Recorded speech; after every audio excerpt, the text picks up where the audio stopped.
안녕하세요, 선배지입니다. 오늘은 성명준이란 과연 어떤 사람인가? 뭐 궁금해하시는 분도 계시고 안 궁금해하시는 분도 계시지만 이 영상을 보시는 분들은 궁금해하시는 분들만 보실 거라 생각합니다. 그래서 제가 오늘 성명준은 어떤 사람인가에 대해서 조금이라도 오해가 있고 진실이 있고 뭐 이런 걸 다 제가 정확히 말씀드리고자 이 영상을 찍습니다. 질문은 황비서가 할 거고요. 제가 그거에 대해서 답변을 하는 시간을 가져보도록 하겠습니다. 네, 일단 출생 먼저 말씀해 주십시오. 서울시 용산구 청파동에서 1990년 12월 7일 오후 2시 53분에 태어난 성명준입니다. 제 신체에 대해서 한번 말씀해 주십시오. 신체 키는 178이고요. 몸무게는 110kg입니다. 제 학력 한번 말씀해 주십시오. 학력은 고등학교 중퇴고요. 초등학교 효성 남초등학교 나왔고, 그리고 중학교는 부평 서중학교, 고등학교는 송도고등학교 갔다가 운동 그만두면서 운동공고 갔다가 그만두고 성지고등학교 살짝 복학했다가 그만뒀습니다.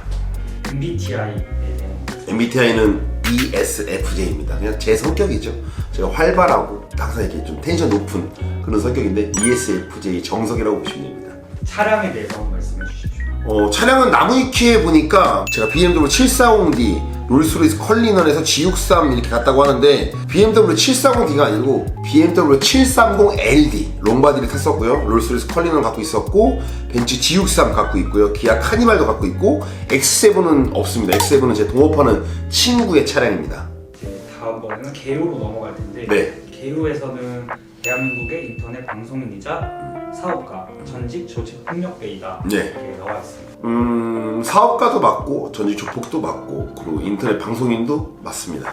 생애에 대해서 한번 말씀해 주십시오. 생이에요. 서울에서 태어나서 청파동에 살다가 97년도에 IMF가 터져서 저희 아버지가 사업이 좀 힘드셔서 이제 빚을 짓고 부도가 나셔서 이제 인천으로 도망을 왔고요. 저희 형은 큰아빠네가 사셨고 저와 여동생은 엄마, 아버지랑 같이 인천에서 살았습니다. 그 다음에 중학교 때 운동을 우연치 않게 유도부라는 게 있어가지고 유도를 시작하게 됐고요. 그 다음에 고등학교까지 올라갔다가 또 그만두고 그 다음에 운봉공고로 전학 가서부터 제가 이제 싸움을 하기 시작했습니다. 그 이후에 건달 생활도 시작했고 이제 그만두고 정신 차리고 열심히 살다가 사업도 하게 됐고 지금의 성명준까지 오게 된 것 같습니다. 인천으로 도망 오셨다 이렇게 말씀을 해주셨는데 네. 그러면은 금수저가 아니셨던 건지. 제 주변 지금 만나신 분들은 금수저라고 생각하시는 분들이 꽤 많더라고. 저는 금수저는 아니고요. 저는 나라에서 지정하는 기초생활수급자 1종이었었고요. 방학이 되면은 굶지 말라고 나라에서 식권도 줬었고 쌀도 줬었고 돈도 줬었고요. 저희 아버지는 제가 초등학교 5학년 때 당뇨합병증으로 시각장애 1급이 되셨었고요. 전 초등학교 6학년 때 학교를 거의 가본 적이 없어요. 졸업사진도 없고 아버지 병간호를 했었고요. 제가 아직도 그 기억이 나는 게 정말 내가 슬프다라고 느꼈던 감정이 가난도 가난인데 그게 힘들었던 것 같아요. 아버지 병간호하러 첫 병원에 갔었는데 어머니가 이제 파출부 다니시니까 새벽에 제가 병원 들어갔었는데 아버지가 내 쪽을 바라보시는데 부르시질 않더라고. 근데 나도 모르게 직감을 했던 거야. 눈을 수술했다는 얘기를 들었으니까. 화장실을 막 뛰어들어가서 눈물을 막 흘렸어요. 눈물을 다 닦고 딱 나왔는데 아버지가 또 그냥 똑같이 그쪽을 바라보고 계시는 거야. 날 봐야 되잖아. 아는 척 하려고 이제 이렇게 하고 있는데 옆에 계시는 아저씨가 아버지 성함이 성하일이신데 하일 아들 온 거 아니야? 라고 했을 때 아빠가 두리번거리시더라고. 그러니까 저를 못 보셨던 거지. 그날 이후로 아버지는 제 모습을 한 번도 보시지 못했어요. 그게 가난보다 더 슬펐던 것 같아. 아버지가 날 보지 못했다는 게. 하여튼 저희 집은 아버지가 많이 아프셨고 어머니가 새벽에 맨날 파출을 다니셨고 저희는 3남매였기 때문에 굉장히 가난했어요. 그때 당시 저희 어머니하고 저희 가족끼리 항상 그랬어요. 세상에 우리보다 가난한 사람이 있을까? 라는 얘기 했을 정도로 진짜 가난했습니다. 건달은 왜 하시게 되신 거예요?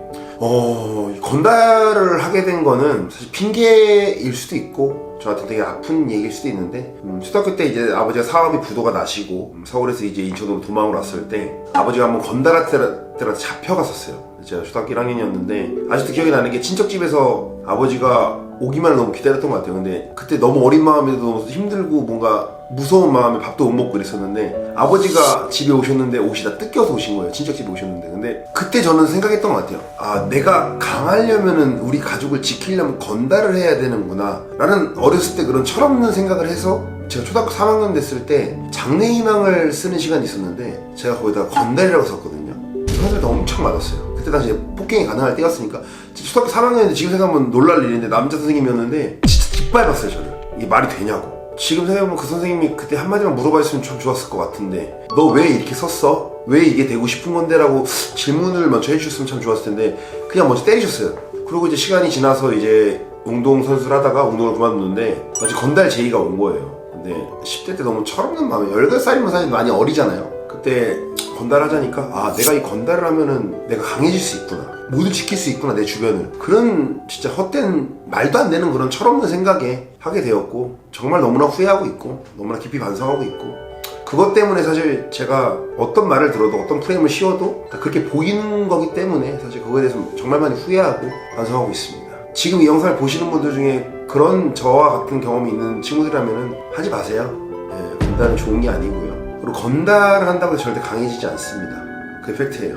건달은 강하지 않아요.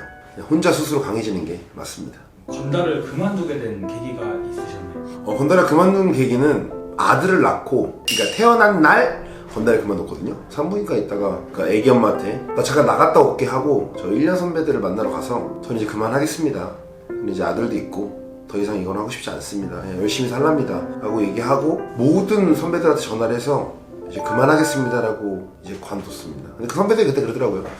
너 같은 새끼 처음 본다고. 원래 건달을 그만둘 때 잠수를 타거나 도망을 가는데 당당히 전화하는 놈은 처음 봤다고. 그렇게 얘기했던 게 기억이 나네요. 아들을 낳고 나서 그만뒀어요. 부끄럽지 않은 아버지가 되고 싶었고 더 이상은 사건 사고가 없는 아버지가 되고 싶어가지고.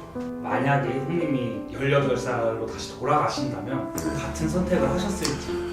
절대 같은 선택을 안 했을 것 같고요. 지금 이 머리, 이 생각을 그대로 간다면은 정말 좋은 선택들을 했겠죠. 근데 모두는 마찬가지인 것 같아요. 근데 지나온 일을 후회하기보다는 그냥 반성하고 앞으로 나아갈 때 조심해야 되는 것 같고요. 이 영상을 보시는 어린 친구들이 있다면은 얘기해주고 싶어요. 옳지 않으니까 하지 말라고. 가오 잡고 다니고 어깨 막 이렇게 막 어슬렁어슬렁거리고 막 큰 목소리로 얘기하고 바닥에 침 뱉고 막 담배 피고 막 여자나 남자들한테 막 겁박 주고 막 이런 게 멋이 아니고, 정말 강한데도 예의 있게 하는 게 더 멋있는 거니까 그런 멋진 남자가 됐으면 좋겠다고 얘기하고 싶고요. 이제 사건으로 한번 논란 및 사건 사고에 대해서 한번 말씀해 주셨으면 하는데 네.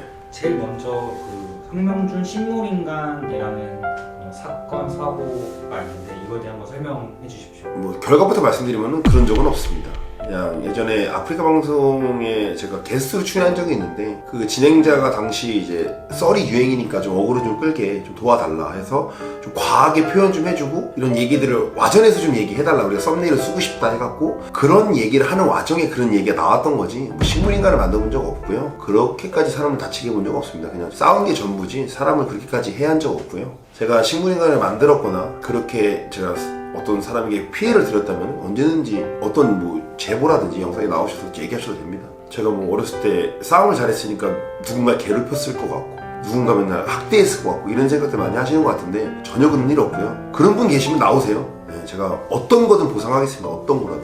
저는 누군가를 괴롭힌 적도 없고요. 돈을 뺏어본 적도 없고요. 학대를 해본 적도 없고요. 뉴스에 나오는 막 일진들이 학대하는 거 보면은 저는 막 치를 떱니다. 어떻게 저렇게 나쁘게 사람들이 나쁘게 사는지, 그런 생각을 가진 사람이기 때문에 저는 뭐 우스갯소리로 그냥 어렸을 때 고등학교 때 그랬어요. 일진 애들이 삥을 뜯고 이러면 하지 말라고 하면서 이랬어요. 너네는 일진이지만 난 대장이라고. 너네랑 나랑은 다른 사람이라고. 그렇다면 형님께서는 학교 폭력 가해자로서는 절대 있을 수 없어요. 뭐 있을 수 없습니다. 전혀 없습니다. 있으면 오세요. 뭐 어떤 거든 보상하겠습니다. 이제 그 다음은 야생마님하고 손절했다라는 말이 있는데 그게 맞는지. 아니 전혀 아니고요. 나무위키 그런 얘기가 있었다고 하더라고요. 근데 전혀 아니고요. 손절한 적 없고, 나무위키에 가끔 왜곡된 얘기가 있더라고, 와전된 얘기들. 근데 야생마님 너무 잘 지내고 있고 너무 좋은 형이고 어저께도 통화했습니다. 그리고 이제 마지막 사건으로는 예. 이제 권리금 사건이 있는데 예. 이 부분에 대해서도 조금 그 사건에 대해서 너무 깊이 얘기하면 안 될 것 같아요. 왜냐면 그냥 가볍게 얘기할게요. 지나간 일이고 이미 다 끝났고, 그리고 이제 그 친구들과 오해도 풀었고, 댓글 같은 거 보니까 뭐 무슨 오해가 있냐 뭐 이렇게 얘기하시는데 오해가 있었고요. 잘 풀었고 지금은 친구로서 잘 지내고 있고요. 앞으로도 좋은 친구로서 서로 힘이 돼주는 그런 사이로서 잘 지낼 겁니다. 지금 권리금에 대해서는 다 풀어져 있는 상태다라고 네. 그럼 생각해도 되나요? 네, 친구예요. 네, 제 거 인스타에도 보시면 알겠지만 인스타에도 나왔고 저랑 너무나 자주 연락하고 자주 만나고 있고요. 너무나 좋은 관계고 서로 힘이 돼줄 수 있는 그런 친구 관계로 앞으로 살아갈 겁니다. 오해가 있었어요. 큰 오해가 있었고 그거에 대해서 서로 마음 터놓고 얘기해서 잘 풀었습니다. 이제 이제 마무리로 예. 그 현재 성명준이 바라본 과거의 성명준에 대해 조금 한 줄로 요약해 주시면 좋아요. 제가 좋아하는 말 중에 이 말이 있거든요. 어떠한 경험도 필요 없는 경험은 없다. 제가 살아온 경험이 좋지 않은 경험도 있고 좋은 경험이 있는데 그 경험을 토대로 여러분들께 좋은 영향을 펼칠 수 있고 그리고 좋은 모습을 보일 수 있는 성명준이 될 것이고요. 제 한 줄은 그건 같습니다. 어떠한 경험도 필요 없는 경험은 없다. 그 경험 통해서 열심히 살도록 하겠습니다.